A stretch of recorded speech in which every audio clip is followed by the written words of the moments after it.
بسم الله الرحمن الرحیم. روشن از پرتو رویت نظری نیست که نیست، منت خاک درت بر بصری نیست که نیست. ناظر روی تو صاحب نظرانند آری، سر گیسوی تو در هیچ سری نیست که نیست. با سلام خدمت بینندگان عزیز، دوستان خوب و همراهان صمیمی برنامه معرفت. همونطور که استحضار دارید، بحث ما پیرامون مباحثی از دریای بیکران مثنوی معنوی است که در خدمت استاد عزیز هستیم و تشکر میکنیم از عزیزانی که پیشنهادات خودشون رو خواستن در مورد این برنامه مطرح میکنن. مثلا بعضی میگوین راجع به ولایت در مثنوی صحبت کنید، بحث فنا در مثنوی صحبت کنید، بحث نور در مثنوی صحبت بشه. انشالله حالا امیدواریم که بتونیم با توجه به فرصتی که در اختیار هست و بناست که در محضر همه علما و بزرگان گذشتمون برسیم، انشالله این فرصت هم پیدا بشه که در خدمت پرسش‌های شما به طور کامل باشیم. خب استاد عزیز، بحث ما در جلسات پیش به اینجا رسید که جناب مولوی با همه احترام و ارزشی که برای همه ادراکات، حتی حس، عقل، عشق قائل است، یه وادی دیگری را به روی بشر می‌گشاید، خیلی زیبا و دیدنی است و آن هم وادی بیکران هاست به تعبیر حضرت عالی و خیلی اسم زیبا هم هست. به این خیلی هم مناسبت دارد با جنس و طبیعت وجودی خود انسان که موجودی بیکران است. بله. اما بعضی از آفات را برای ورود به عنوان آفات معرفت برای ورود به این ساحت مطرح میکنن که تا اونجایی که این جلسه اجازه بده ما این آفات رو بررسی بکنیم. یکی از اون آفات را همون قیل و قال میدونه، قیل و قال بشر. کاشکی هستی زبانی داشتی، تازه هستان پرده ها برداشتی. هرچه گویی ای دم هستی از آن، پرده دیگر بر او بستی بدان. آفت ادراک این قال است و حال، خون به خون شستن محال است و محال.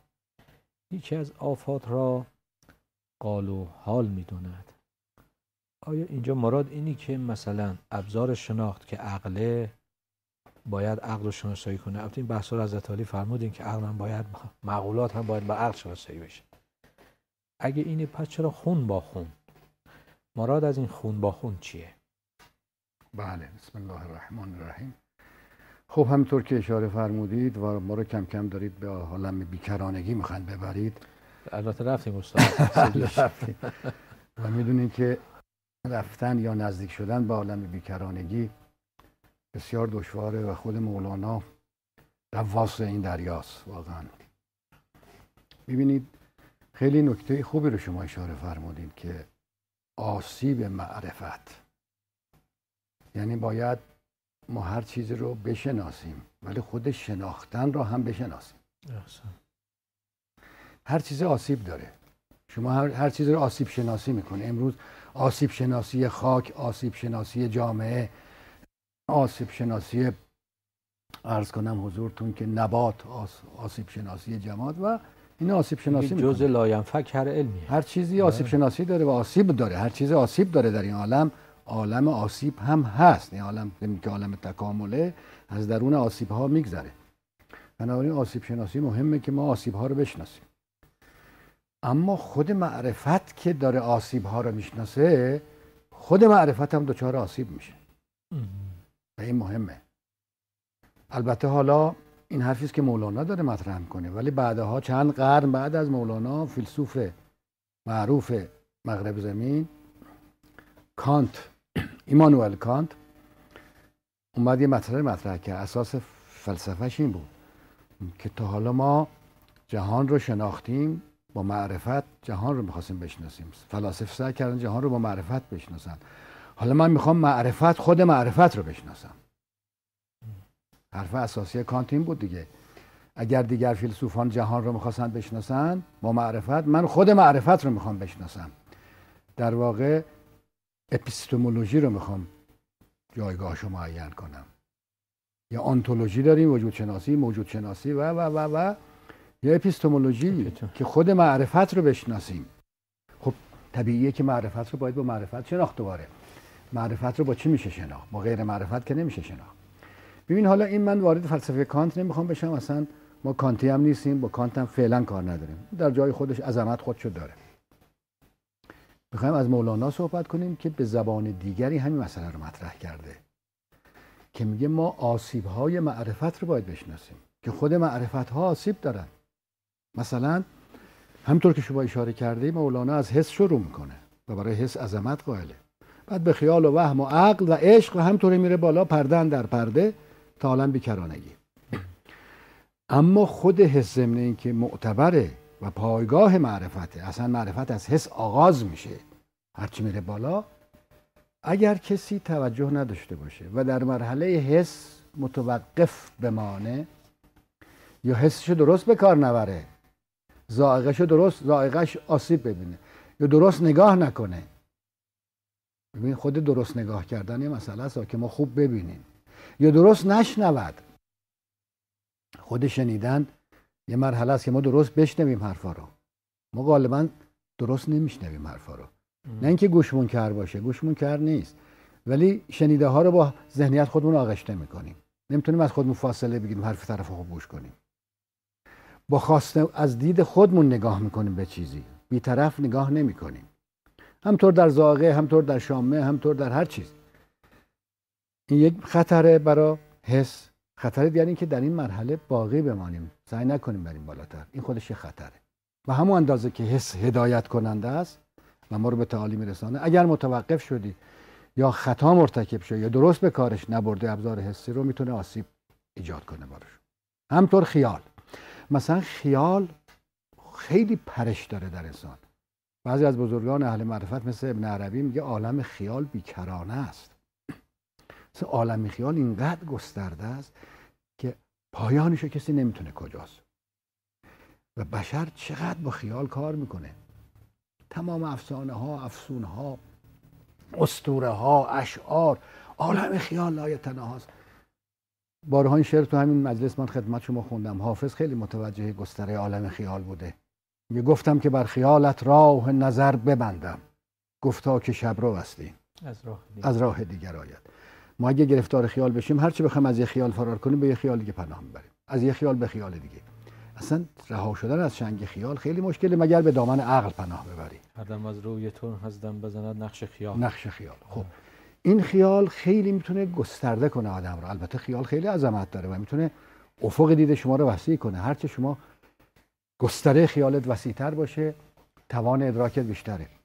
اما از یه سوی اگر گرفتار یک خیال شدی، ممکن در اون خیال تا ابد باقی بمونی و نتونی بالا بری. یعنی آسیب شناسیش هم باید بکنی. خیال به همون اندازه که میتونه راهگشا باشه، به همون اندازه میتونه خطرناک باشه. میتونه جنگ ایجاد کنه، میتونه صلح ایجاد کنه. این خود مولانا به همین مطلب اشاره کرده. از خیالی نامشان و ننگشان، از خیالی جنگشان و صلحشان. یعنی با یه خیال صلح میشه، با یه خیال جنگ میشه. یک تخیل یک آتش جنگ رو برمی‌افروزد، ممکنه خیلی خطرها بشه. با یک تخیلی، با یک شعر لطیفی، با یک حرکت زیبایی، با یک نقاشی، با یک شعری ممکنه صلح ایجاد کنه شما. هم تخیله. یا نام و ننگ همینطور. بنابراین ما باید آسیب شناسی عالم خیال بکنیم که خیال کجا میتونه خطرناک باشه برای و کجا میتونه راهگشا باشه. خیال میتونه راهگشا باشه، میتونه همینطور و تا برسیم به عقل. اما عقل هم میتونه خطرناک باشه. بله، عقل هم میتونه خطرناک.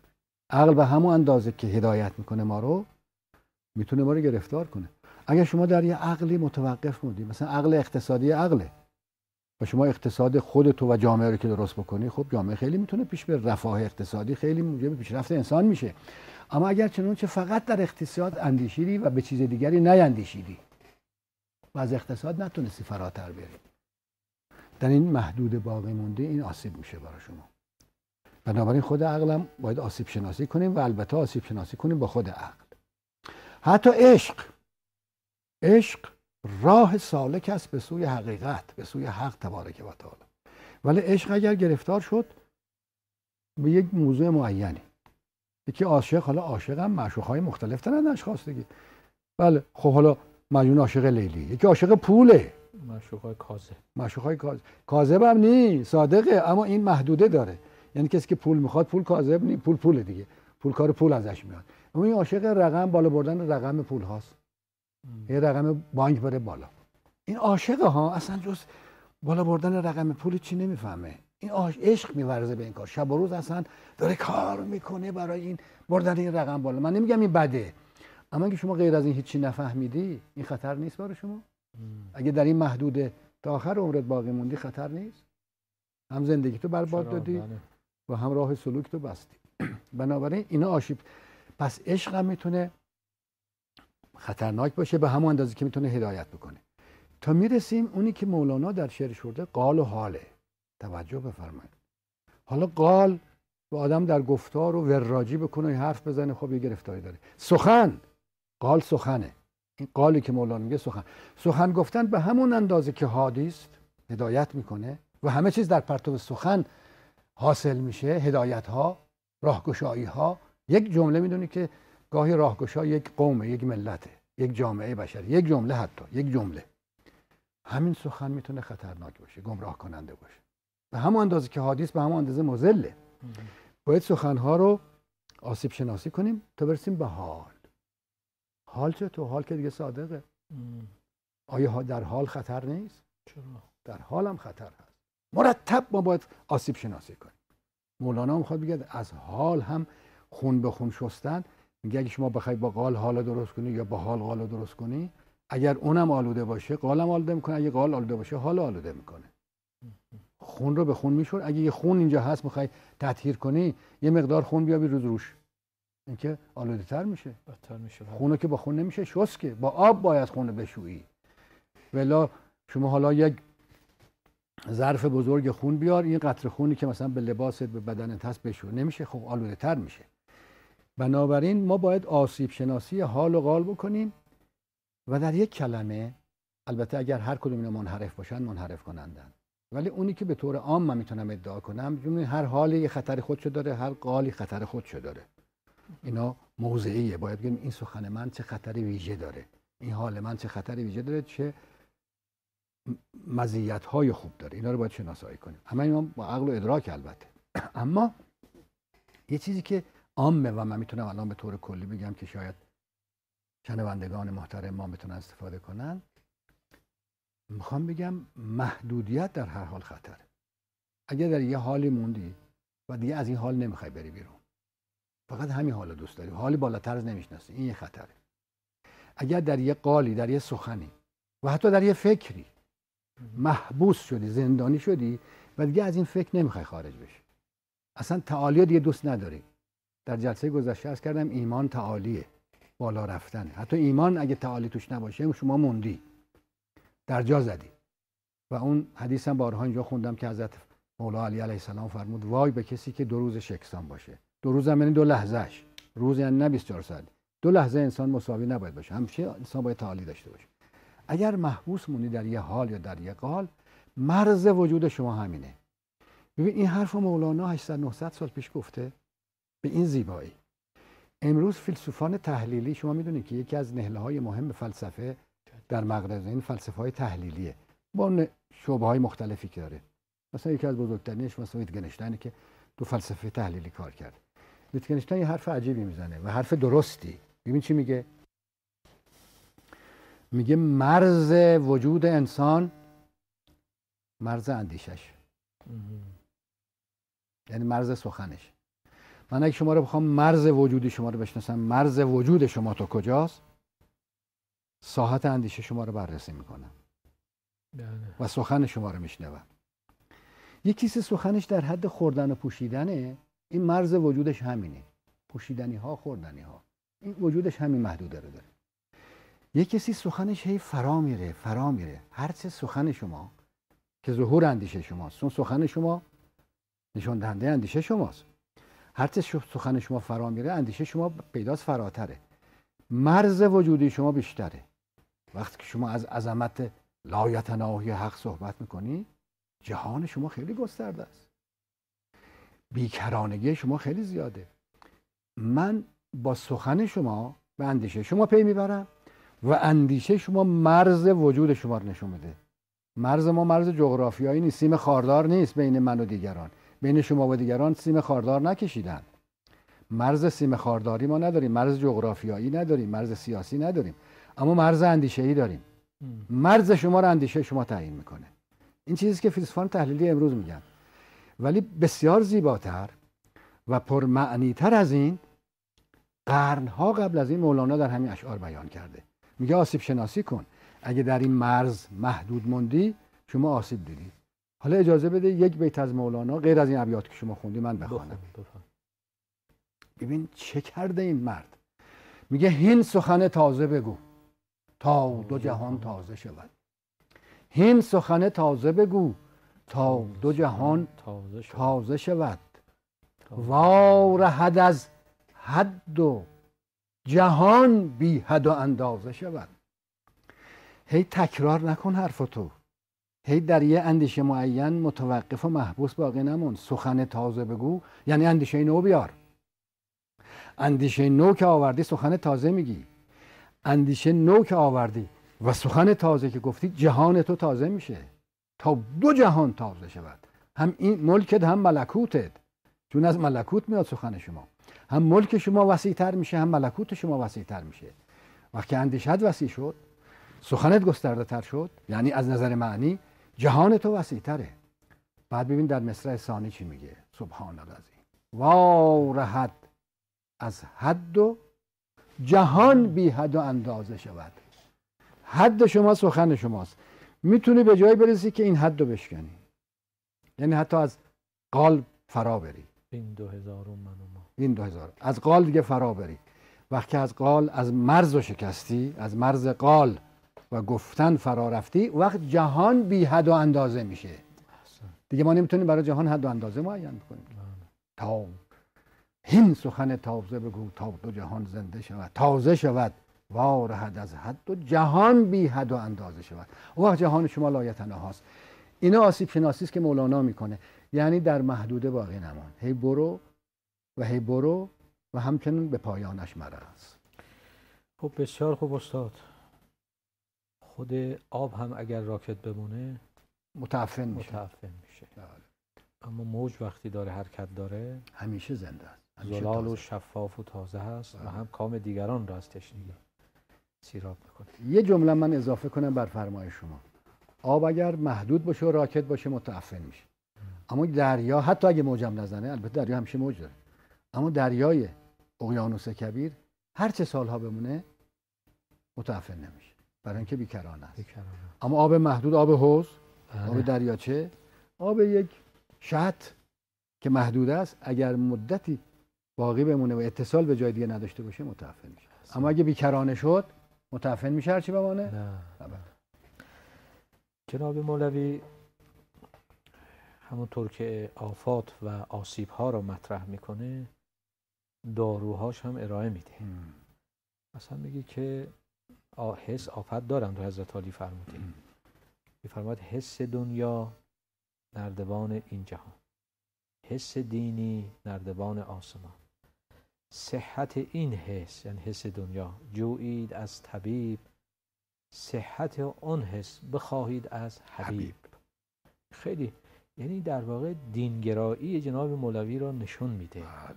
اگر میخواهید خطا نره ادراکشون، این رو با دین پیوند بزنید.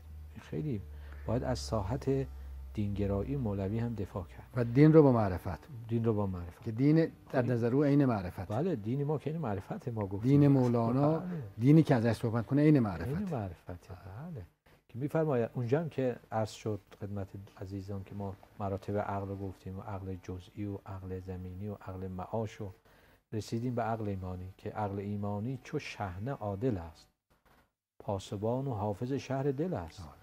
یعنی عقل ایمانی، همون ایمانی که حضرت علی فرمودید، ایمانی که دائما در حال تعالی است.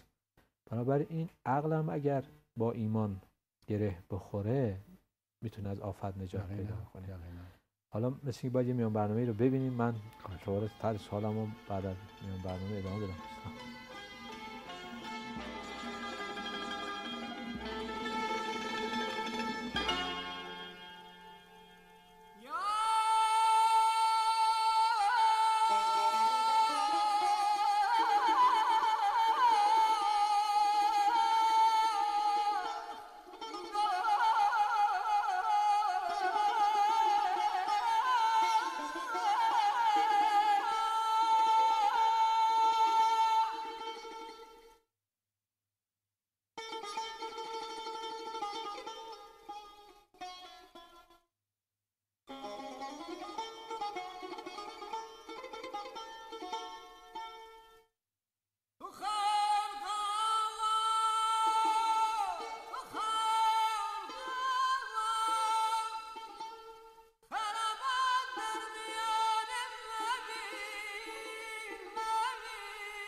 گرم نه پیر مغان در برون باشد خدا در بزنه خدا در بزنه خدا در بزنه خدا در بزنه شاله از کجا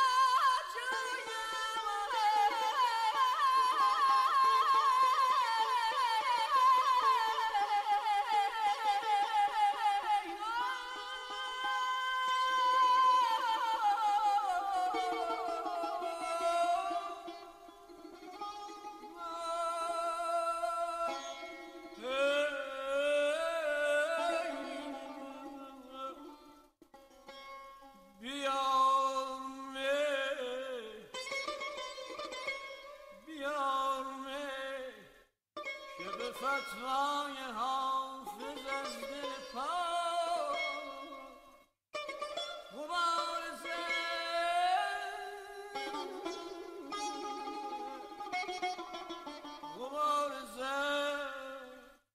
به فیض قدح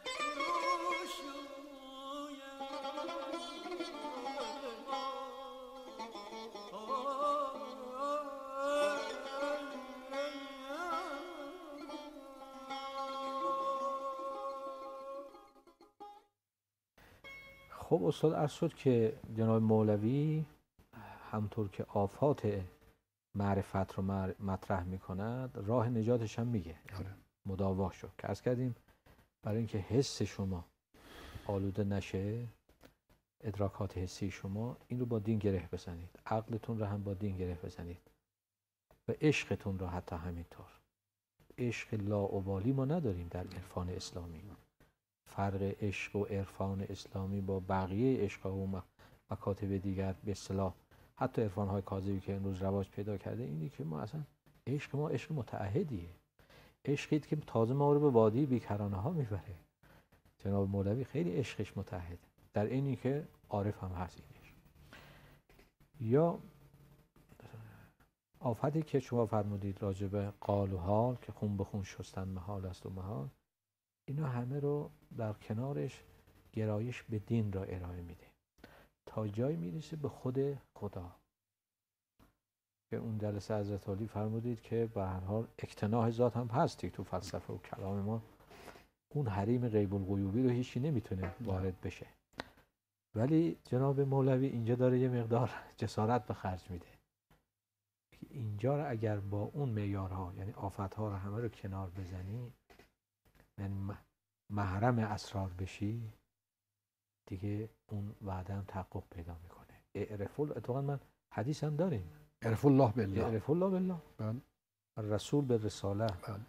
این خدا را به خدا بشناسی، بله. این خیلی در بله. لسان اهل بیت ما چقدر تعالی داره و در قرآن در کریم قرآن کریم هم بله. همینطور. بله. معنی شهید الله انه لا اله لا الا اله الا الله، الله. همین اعرف الله بالله به که عرفتوک و انت بله. دللتنی علیک، اینا خیلی یا من دل علی ذاته به ذاته. بله، و تنزل مجانست مخلوقاته. استاد سوال این است که ایشون حتی در آسیب شناسی هم یه قواره بسیار روشمند، بسیار روشن، با توجه بحث گذشته، حالا در اصلاح امروز ما، یعنی اون چه داری، داشته های خودتو نگاه کن، ببین چیزی داری واقعا یا نداری، یا نه یه مشت اوهام و تخیلاتی که انسان داره با خودش هم میکنه، فکر میکنه فیلسوفه یا عارفه یا همه چی رو یا مؤمنه، یا مؤمنه، حتی بله. دینداره. بله، ای که باشی از غم دلبر جدا، فرق دارد عاشقی با ادعا. بلکه عده دینداران مدعی هم، بله این هم هست. لطائف عرفان مولوی رو آدم اینجا میبینه که چگونه این مرد بزرگوار میاد برای همه ساحات معرفتی ما، یعنی یه معرفت شناسی نوین. اصلا سوال اینجاست که انسان با چه بینشی یا با چه درجه‌ای از معرفت میتونه خود معرفت رو بشناسه؟ این به که عرفتو خیلی ساده است، گفتنش ساده است، ولی چطور میشه خدا را با خدا شناخت یا عقل رو با عقل شناخت، حس رو با حس شناخت؟ این پایاپای نیست استاد. بله. خب عظمت مسئله تو همینجاست که حق رو با حق شناختن یا عقل رو با عقل شناختن. حالا عقل رو با عقل شناختن تصورش راحت تره. در هر حال همینطور که ما با عقل همه چیز رو میشناسیم، خود عقل هم خود عقل میشناسه، یعنی خود عقل خودش رو میشناسه. اولا از عقل اگر خودش رو نمیشناخت هیچ چیز رو نمیتونست بشناسه. توجه بکن، یه قاعده دارم میگم، یه اصل مهم فلسفی. عقل چون خودش را میشناسد چیزهای دیگر را میشناسد. اگه شما فکر میکردید عقلی خودش را نمیشناخت، هیچ چیز دیگر را نمیتونست بشناسه. عقل چون به خود خیشتن آگاه است، به چیزهای دیگر آگاهی پیدا میکنه. انسان چون خود را میشناسد چیزهای دیگر را میشناسد. انسان اگه خودش نشناسه هیچ نمیتونه بشناسه. اجازه بدید یه مثال، امروز مثال خوبی میتونم بزنم چون امروز در دسترسی. مثلا کامپیوتر خیلی چیز میدونه. الان چقدر تو این کامپیوتر مطلب هست، اصلا سرسام آوره، دنیای جدیدی باز شد. ولی کامپیوتر خودش نمیشناسه. کامپیوتر چون خودش نمیشناسه، کامپیوتر جهان نمیشناسه. شما از طریق کامپیوتر میتونید جهان رو بشناسید. ربات هم همینطوره. چرا؟ چون خودش رو نمیشناسه. انسان چون خود را میشناسد چیزهای دیگر را میشناسد. عقل چون خود را در میابد حضوراً چیزهای دیگر رو حصولاً در میابد.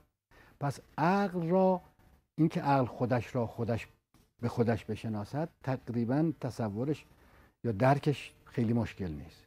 اونی که مشکلی اینه که حق را به حق چگونه باید شناخت. این خیلی مهمه. حق را به حق شناختن یعنی چی؟ خیلی سخته این سوال و جوابش هم سخته. یعنی وقتی است که من نباشم، تا مادامی که منم، یعنی انا میگم، انانیت دارم و منم، من نمیتونم بگم حق از طریق من خودش شناخته. وقتی که من نباشم دیگه، وقت حق از طریق من خودش شناخته، دیگه منی در کار نیست. پس شناسایی من دیگه شناسایی من نی، شناسایی حق است. خود حق را از طریق من. توجه فرمودی؟ این شرطش سلب انانیته و این انانیت هم گفتنش به ما میماند. جایی که دیگه من نباشم به تصور نمیاد. شما اگه انتظار داشته باشی من عقل خودش میشناسه، اون میشد درکش کرد که عقل خودش به خودش آگاهی داره. ولی من نباشم این قابل تصور نیست. یعنی باید همه تصورات شکسته بشه دیگه. یعنی این مقام فناء فی اللهی که عرفا ازش صحبت میکنن و تا کسی هم نرسه نمیدانه. یعنی تا نرسی فقط ما الان دارم میگم برای شما و برای شنوندگان محترم، ولی نه خودم رسیدم و نه تصورش برای ما ممکنه که آدم من نباشه دیگه. اصلا هر چی من بگم باز منم دیگه، یه من دیگه، حالا من لطیفتر میاد ولی من اصلا در میان نباشد، او باشد.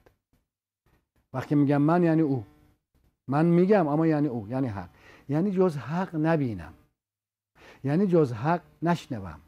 خوب گوش بده، حالا من یه قدر اینجوری بگم، یعنی چشم من جز حق نبینه، گوش من جز حق نشنوه، قدم من جز در راه حق برداشته نشه، به فرایض برسیم، دست من جز به راه حق حرکت نکنه.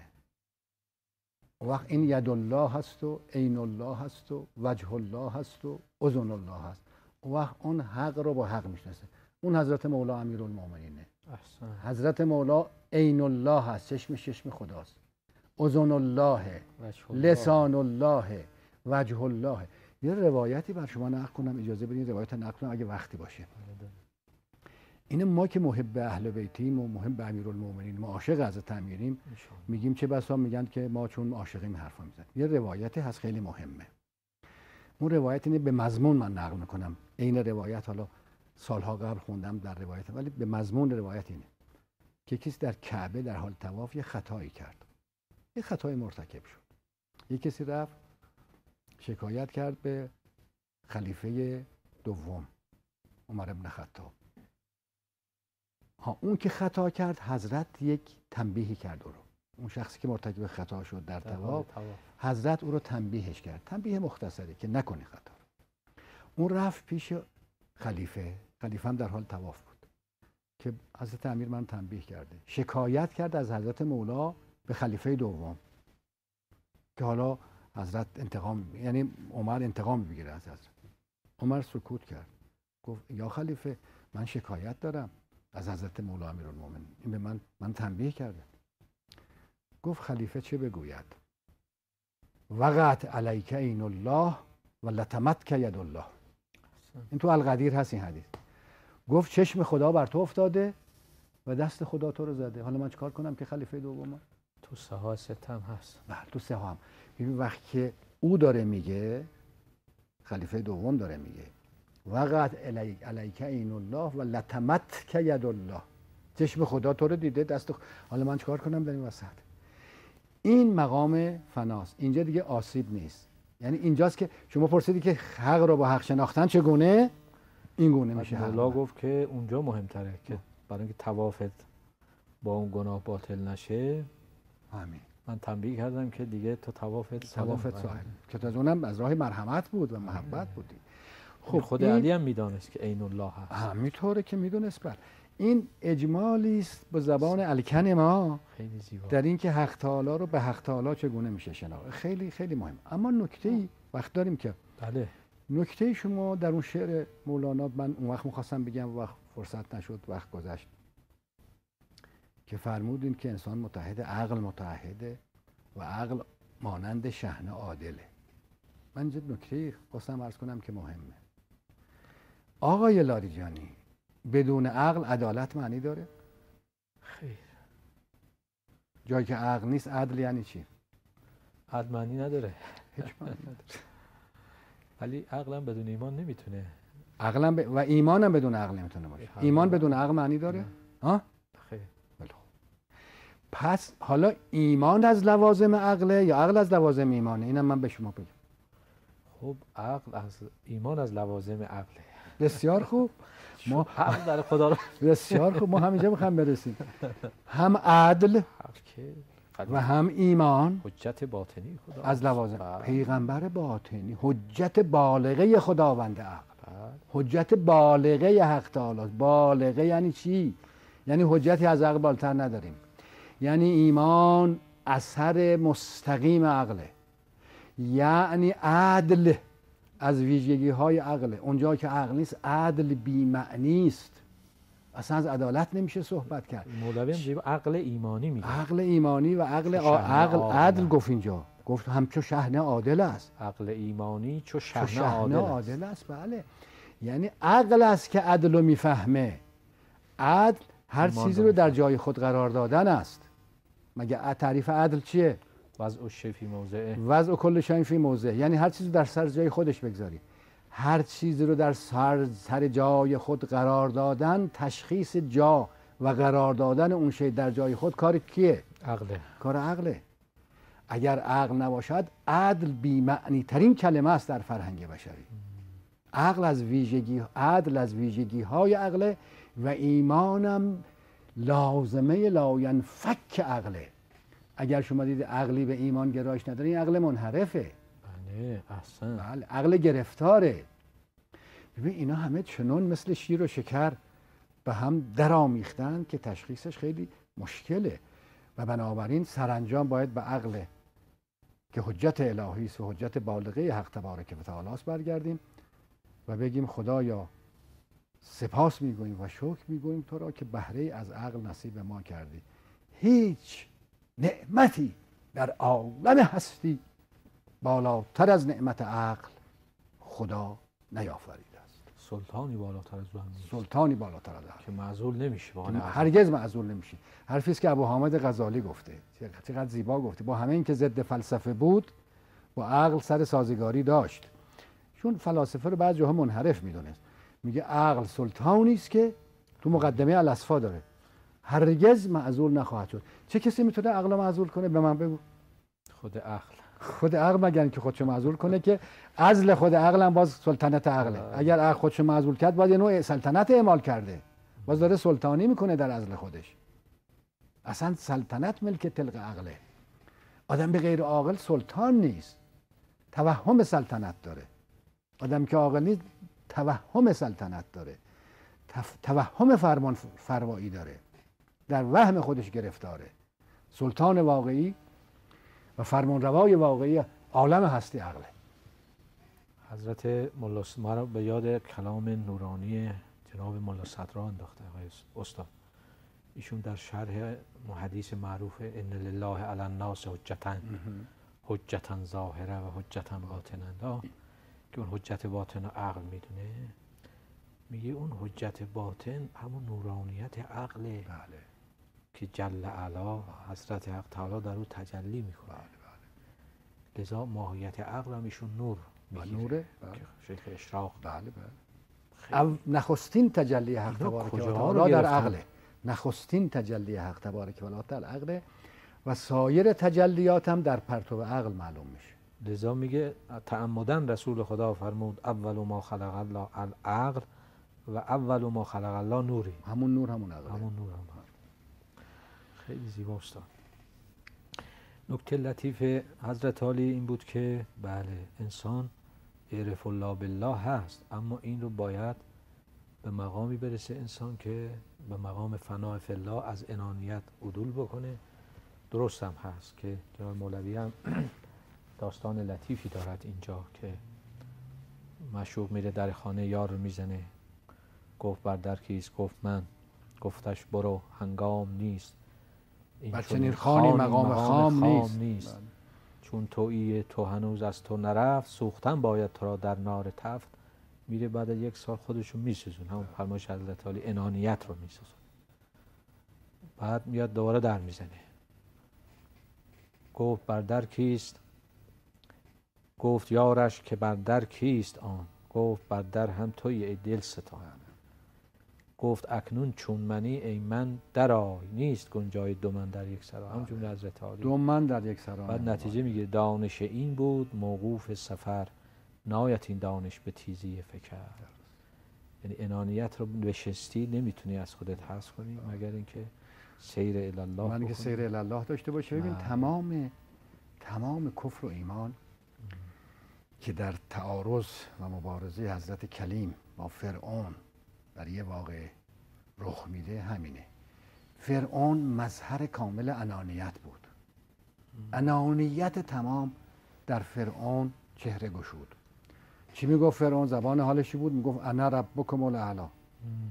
هم بیانش این بود، میگفت من خدا، انا ربکم الاعلی، من خدای بزرگم. این ادعای انانیت فرعون.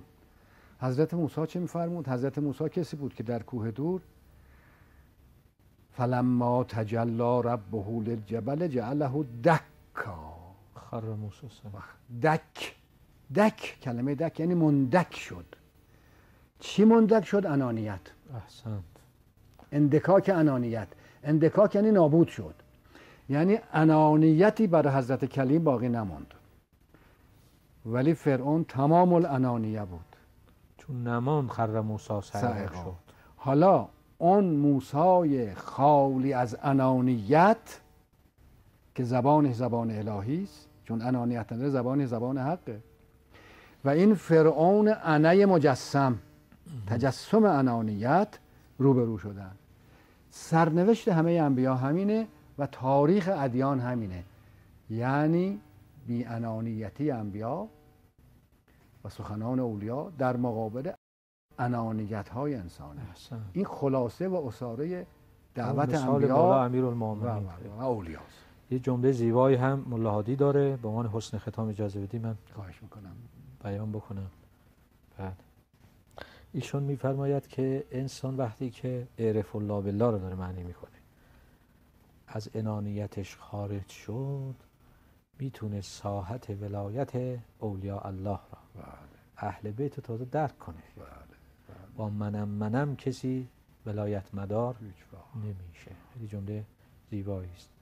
و وقتی وارد این حریم شد، اولین تحفه‌ای که از ساحت اولیاء الله اهل بیت، مخصوصا حضرت علی، خیلی ارادت به مولا امیرالمومنین داشت. شعرم داره، من دوست دارم ان شاءالله موقع رسیدیم به ایشان اون شعرها رو خدمت بینندگان عزیز بخوانم. بی اونجا رسیدی، اولین چیزی با تو پذیرایی میکنه همون علمی هست که دنبالش بودی. اون علم بیکرانه ها. یعنی هر که را از عشق خلعت داده اند، باده از جام ولایت داده اند. خیلی بعد این حدیث هم میاره که بل دمشت علی مکنون علم لو بحت بهی لاستربتم استراب العرشیه فی طوی البعیده. چقدر این حدیث عجیبه.